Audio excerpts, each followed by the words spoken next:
Ah, the 80s, a decade of big hair, big dreams, and even bigger shoulder pads. It was the era of the yuppie, a breed of people who believed money could buy happiness and a lot of other things too. We had blockbuster movies left and right, but let's not forget the birth of MTV. That's right, music videos. Suddenly we had a whole new way to enjoy our favorite tunes, and the music industry was never the same.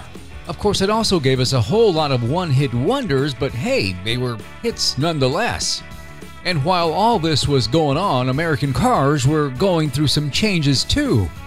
This is the story of the top 5 luxury cars in the 1980s. Most American vehicles at the time were making the switch from rear-wheel drive to front-wheel drive. Cars were getting smaller and smaller as motor displacements shrank. Despite the difficult economic climate of the 1980s, American manufacturers of high-end automobiles still produce some classic examples of their genre.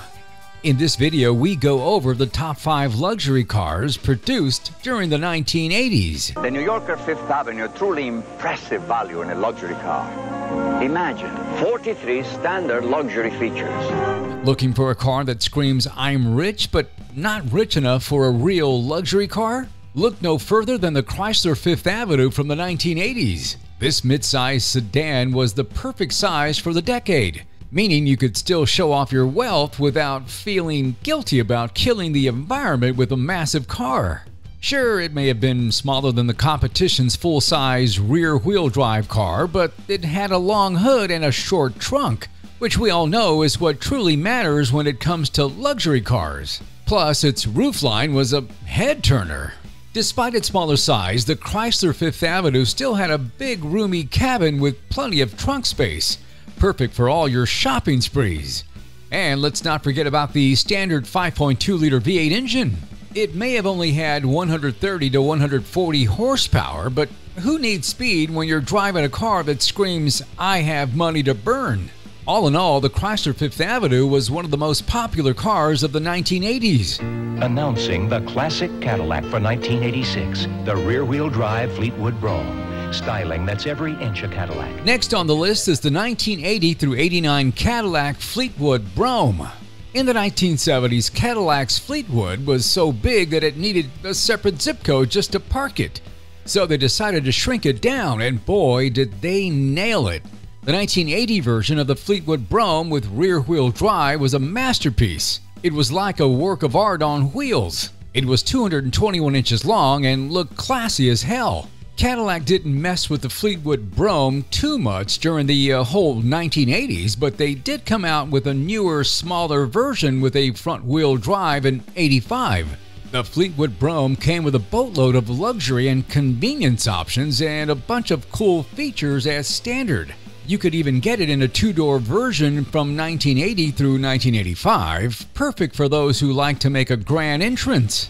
Oh, and let's not forget about the V8 engines that powered this beauty, ranging from 4.1 to 6.0 liters, including a 5.7-liter diesel V8. All in all, the 1980 through 1989 Fleetwood Brougham was the epitome of luxury. With its smooth ride, spacious interior, a trunk big enough to hide a body, not that you should, and more features that you can shake a stick at. It's time for Imperial, a new luxury car with everything standard from an interior by Mark Cross to electronic fuel injection.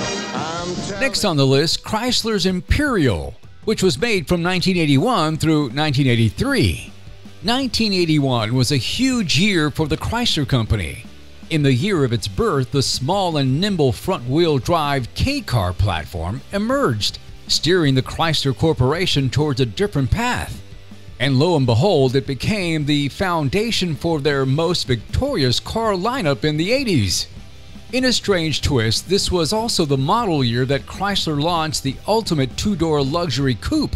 It was the rear-wheel drive 81 Imperial. The 1981 through 1983 Imperial's exterior was the successful fusion of traditional luxury car styling cues and a very modern, streamlined design.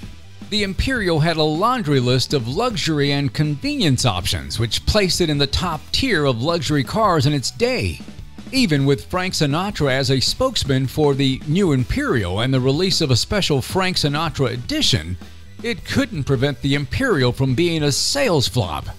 The trouble was that it was a luxury car and that it came out during one of the worst recessions in U.S. history, when sales of luxury cars were way down. The fuel-injected 5.2-liter V8 in the Imperial, which had trouble with the electronic engine management system, didn't help at all.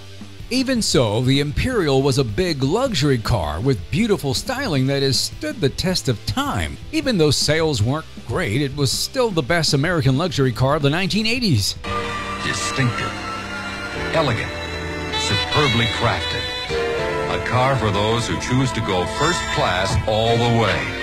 Seville. Next on the list, the Cadillac Seville.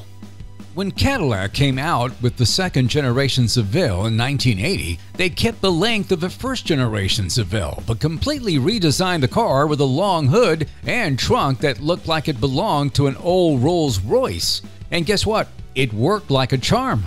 People went crazy for this thing. Even when they switched it from rear-wheel drive to front-wheel drive, nobody seemed to care. It was like they just said, meh, as long as it looks fancy. And let me tell you, this car was the epitome of luxury. It had more bells and whistles than a clown car. They made it for 6 whole years and put in all sorts of different engines, including a diesel one that could probably run on vegetable oil. But the most famous engine of all was the fuel-injected 6.0 V8 6.4 multi-displacement engine with the electronic engine control problems.